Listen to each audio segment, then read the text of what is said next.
Welcome back to the Burrow. This is Victoria 3, the new Great Wave expansion. Let's get right into it, shall we? If you're new to the channel, make sure to subscribe.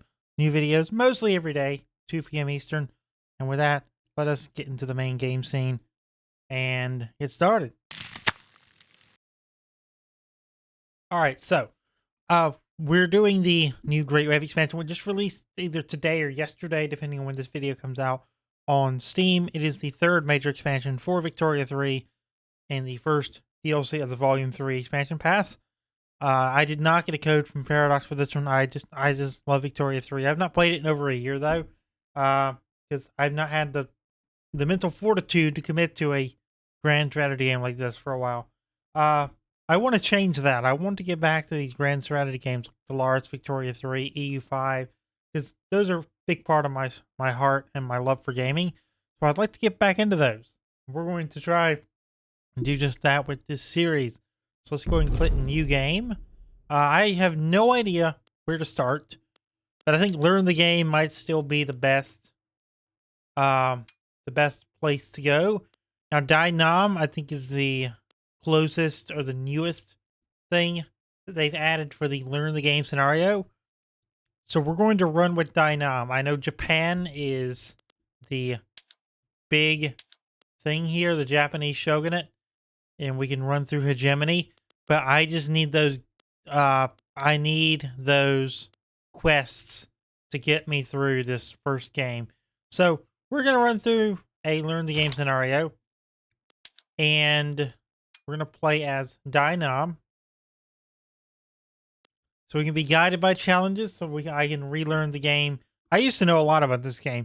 Maybe it'll come back to me like riding a bike, but right now I'd like to just go in and see what I remember and what I need to relearn. So that's what we're going to do. You know, achievements allowed. We're not going to play on Iron Man mode. That is a suicide attempt for somewhat of my knowledge base of this game. We're going to click start game. But there's plenty to look at even without playing as Japan in this update. We can do a lot with a free update. And probably some stuff with the expansion as well. Just not the specific Japan changes. But, I mean, there should be a lot of interesting stuff to look at here. The year is 1836. Nguyen Phuc Phuc Nam, I think I said that right, is king of Dai Nam. We're going to say King Nguyen for the foreseeable future, though, because I don't really want to say all that. Or King Dam? I don't know, but I really don't want to say all that.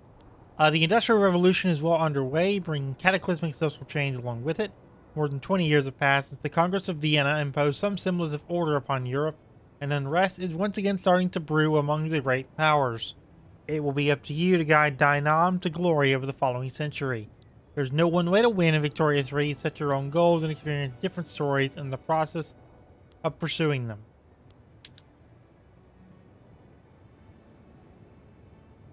Victoria 3 is about taking charge of, growing and shaping a Victorian-era country, with a primary focus on economics and politics.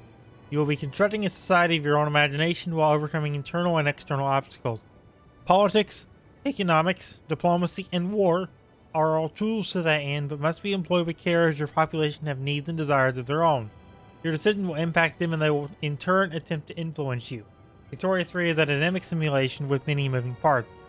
All your actions will have consequences, even unintended ones. This is normal and expected. You do not have to learn how everything works before you play. Take it slow and learn from your mistakes, and you will soon be an expert policymaker. That's my problem. I try to learn everything before I play, and then I get overwhelmed, and then I don't want to come back and play. We're going to change that mindset. That is a mindset that I do not like, and a mindset that I want to change for good. Because if I can get out of that mindset, I will play these games a lot more and probably succeed better at them. So you're witnessing a self-care, self-exploration thing here to hopefully get my mind back into these things and learn them a little bit better. Use the keys W, A, S, and D to look around the map. Use the scroll wheel to zoom in and out, or hold it, pan the map. You can pan the map by moving the cursor to the edge of the screen. By holding the tab, you can see an instant overview of the whole world. You can then click anywhere and release tab to go there instantly.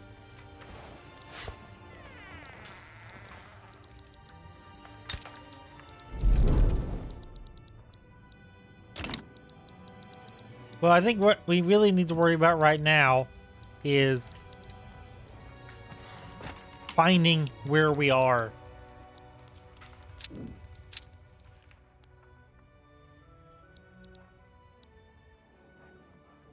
So it's down here on the map, right at the coastline of the South China Sea. Okay. We have all of this. We have about, looks like 4 provinces to our name. And there are things that there are small provinces here that we could take out and then become our own. Now, we also have China up to our north here that could pose a threat if we are a problem. They do have a neutral attitude, or they have a negative 27 attitude, and they want to stay neutral towards us. Sometimes you will see underlined text or a colored name or concept. However, your cursor over such text to get more information in a new window called a tooltip. Keep your cursor still for a moment, and the tooltip will get a solid border and lock in place. You can then find new underlined text, names, or concepts to hover within that tooltip. So we're going to learn the nested tooltips real quick.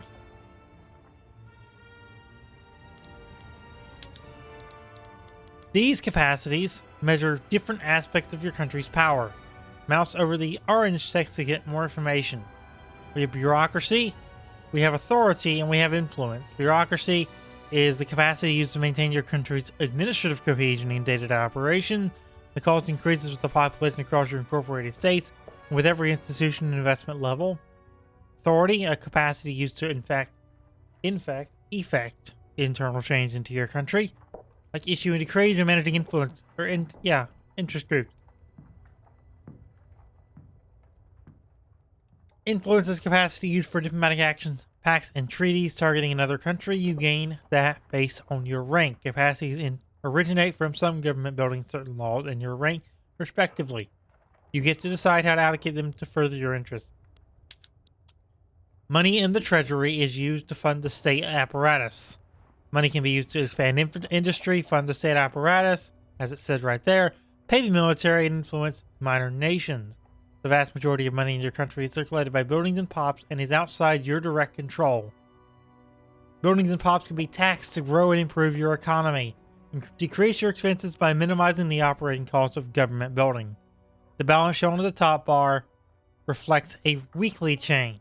Unlike capacities, money can be saved to be spent later, though going into debt by running a negative weekly balance can often yield a better return on investment. Loans will be automatically repaid until your weekly balance is positive.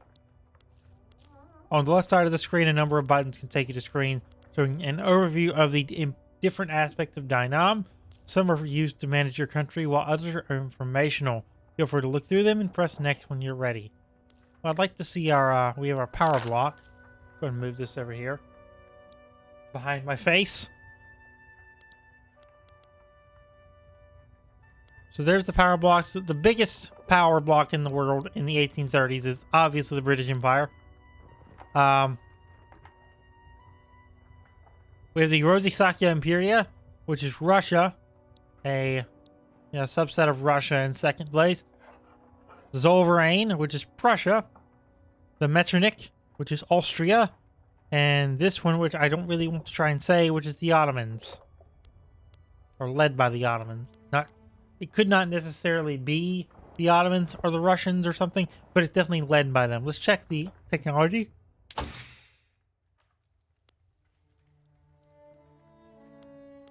We have 3 technology trees. We have the cotton gin being researched right now, which is up here on the top right of the production tree.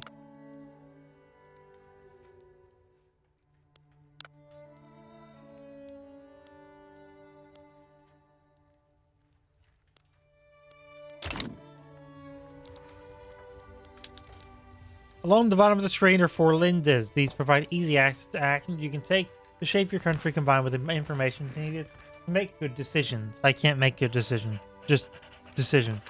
We have production, we have politics, we have diplomacy, and we have military. Let's go ahead and open the production lens. And look at all those river modifiers and plain modifiers.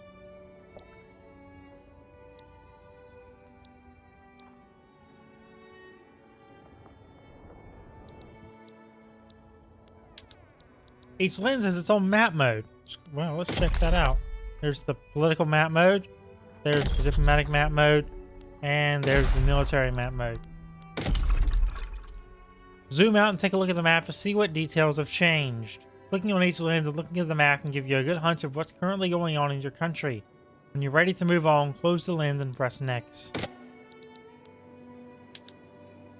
Adjust the speed of the game and pause and unpause with highlighted speed controls. You can also unpause and pause by hitting space on your keyboard. The timeline of the game spans 100 years from 1836 to 1936, but you can adjust the tempo yourself.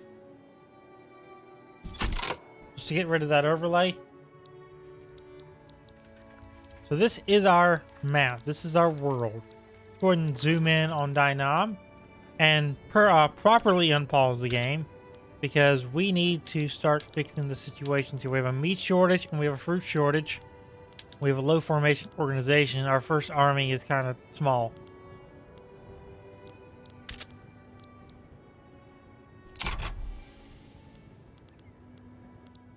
You've just been given your first tutorial challenge. We've paused the game to give you time to read.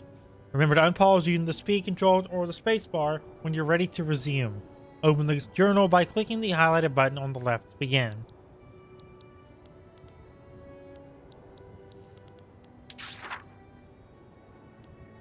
We have 3 things here that we can do. We also have a decision that I'm going to ignore for now.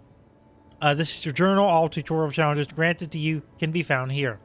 Other major events in your country may also appear here from time to time. You should inspect the tutorial challenge you have been given. Open the Expand a Basic Building journal entry to continue. You've been tasked with expanding a basic ag building in one of your states. As you play the game, more tutorial challenges like this one will appear in your journal.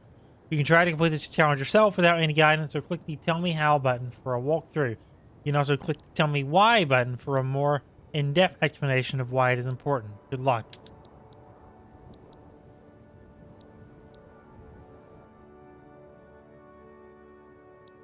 So we're going to go ahead and do this one. One way of growing your economy is by constructing or expanding a building. You cannot always know ahead of time if a certain building will be profitable or not, but expanding a basic agricultural building with a rice farm is a relatively safe investment. Well, let's try and figure it out by ourselves. It wants to do it in Nam Ki. We have Bak Ki. We have Trun Ki. We have Tran Nin. And Nam Ki is down here at the very bottom.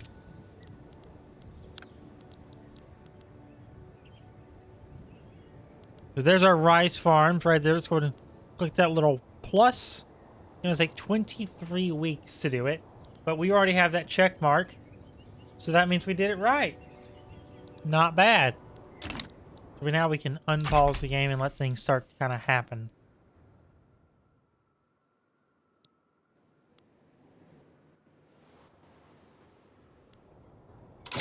Now, one thing I'd like to do sooner rather than later, if you look right up here in the top right with the construction, we currently have 10.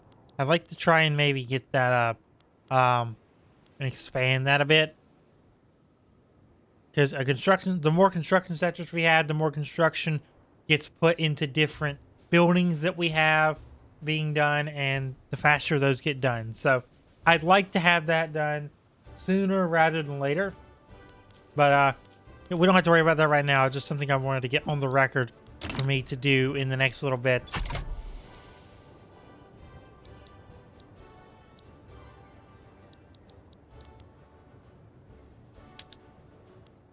A new peasant movement has formed. Their support is 3%, and their activism is 0%. Obviously, if their support is 3%, then we should drop everything and try and give them what they want.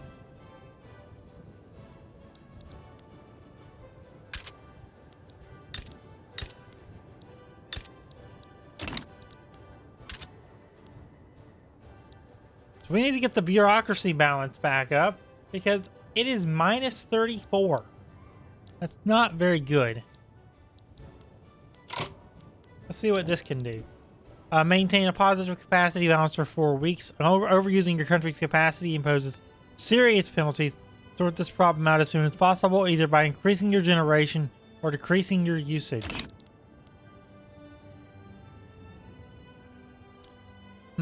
So we're producing 127 and we're using 161.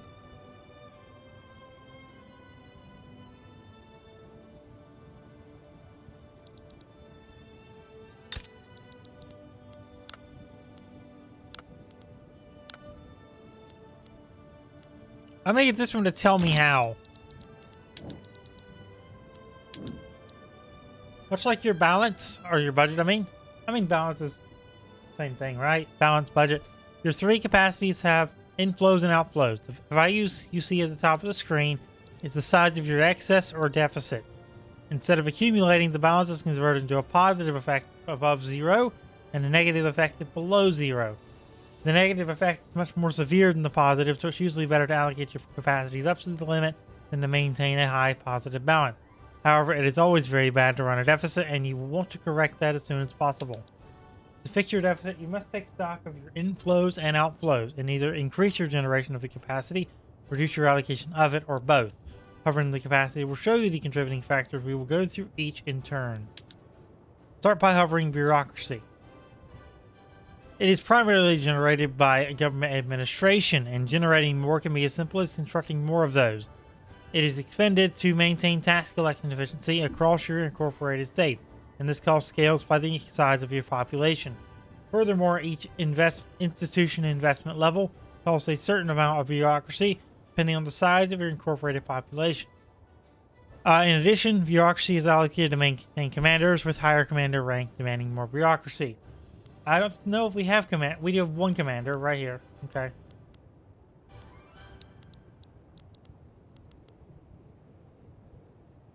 I should look at the outliner before I speak, you know? Maintaining your bureaucracy excess increases construction efficiency, letting you get better bang for your buck from your construction sector. If you run a deficit, you incur tax waste, which can rapidly sink your economy. While constructing additional government administration or switching them to more effective production methods is usually the best way to fix the bureaucracy deficit. This is not on the table. You can always reduce an institution's investment level or retire a commander.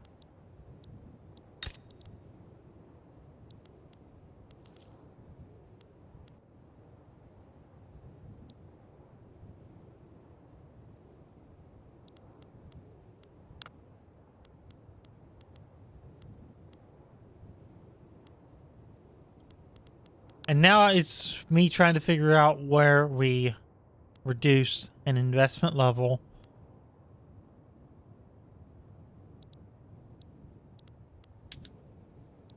Next, we'll take a look at authority.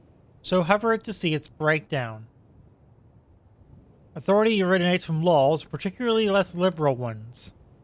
It is allocated to levy consumption taxes on pop needs, impose your will on population, via decrees, suppress and bolster interest groups, and similar actions.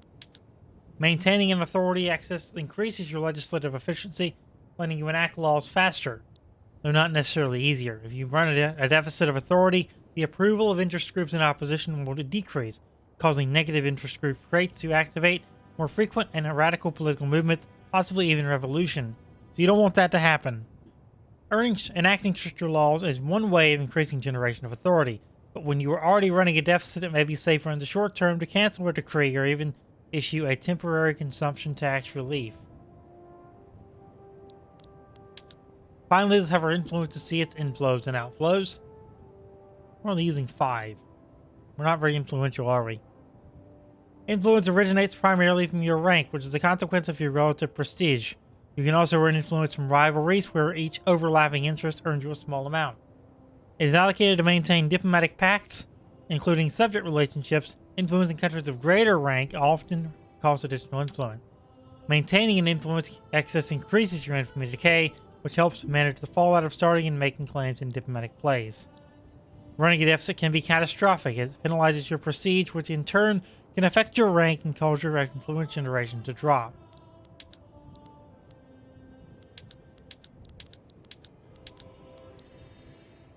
Let's leave this down somewhere.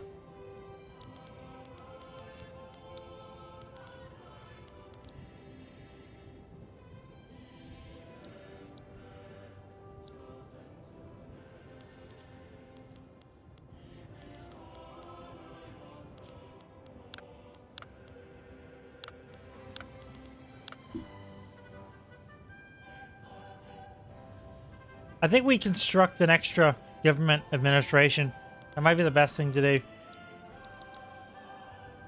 Let's go up here to our capital, buildings.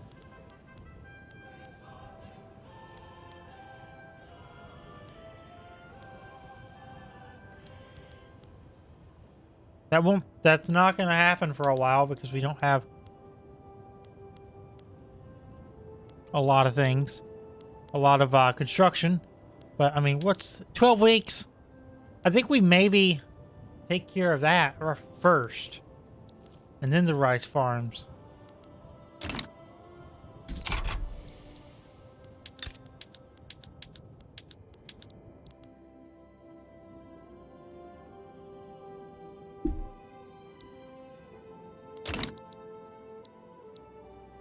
Let's take a look at our market.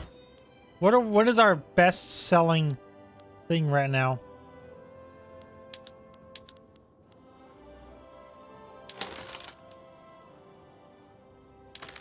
Staple goods or staple goods? Yes, they are. I'm glad you had the confidence to tell me that, Game Tooltip. So this is staple goods. It's stuff like grain, fabric, wood, furniture. Our local goods include services and transportation.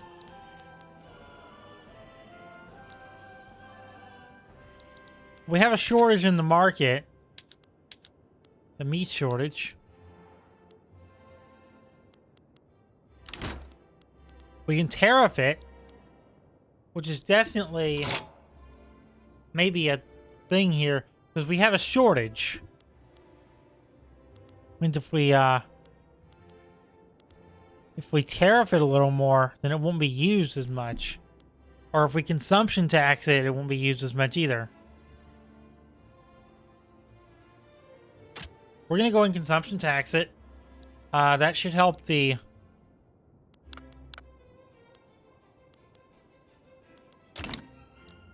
but I did not mean to click out of that.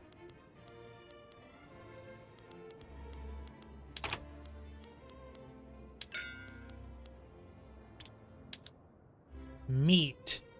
Our 52.5 plus 75%. So our I mean,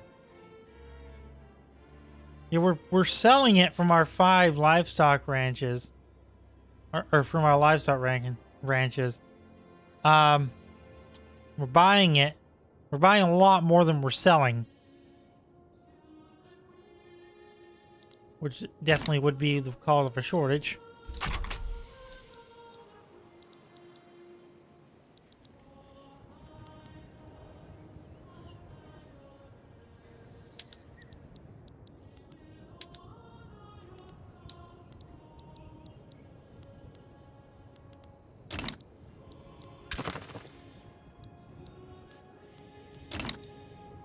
Our subject Tron Trayton is now able to increase autonomy. You can use the subjects tab in the diplomacy panel to perform a diplomatic action that affects their liberty desire.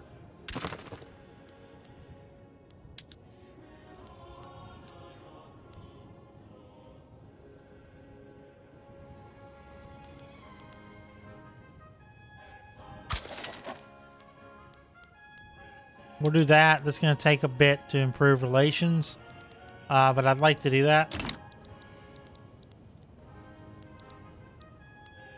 Get about 5 weeks left on this.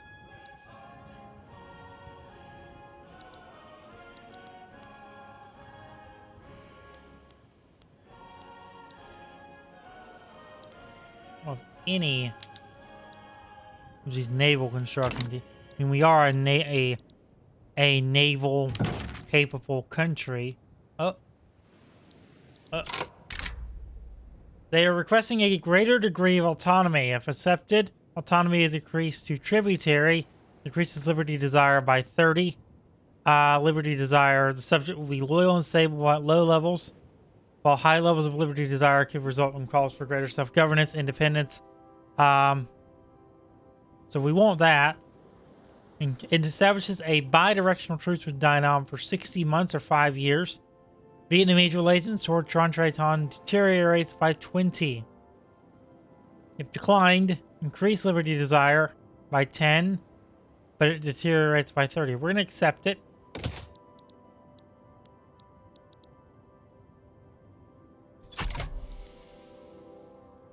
I think for now, though, we're going to record and wrap up this episode. It's 26 minutes long in the raw recording. Probably just about that much in the full video as well. So yeah, if you're new to the channel and you enjoyed this episode, make sure to drop a like on the video, subscribe, turn on notifications, and I will see you next time for some more Victoria 3 as Vietnam, or Dai Nam more accurately, so we can figure out where we're going with this. We're doing the run of the game scenario, and we'll see what all there is to see in the last year of Victoria updates. Yeah, so you can do it. I'll see you next time. Thanks for watching.